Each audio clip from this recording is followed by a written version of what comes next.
Еще одна достопримечательность и особенность французского бульдога. Вот такой храпун. Вот подушка, я спала рядом с ним, и он вот так вот мне храпит на ухо с утра пораньше.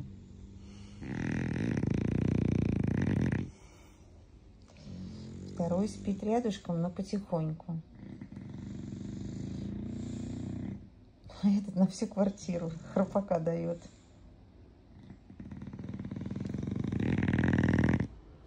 А вы смогли бы спать с таким храпуном рядом?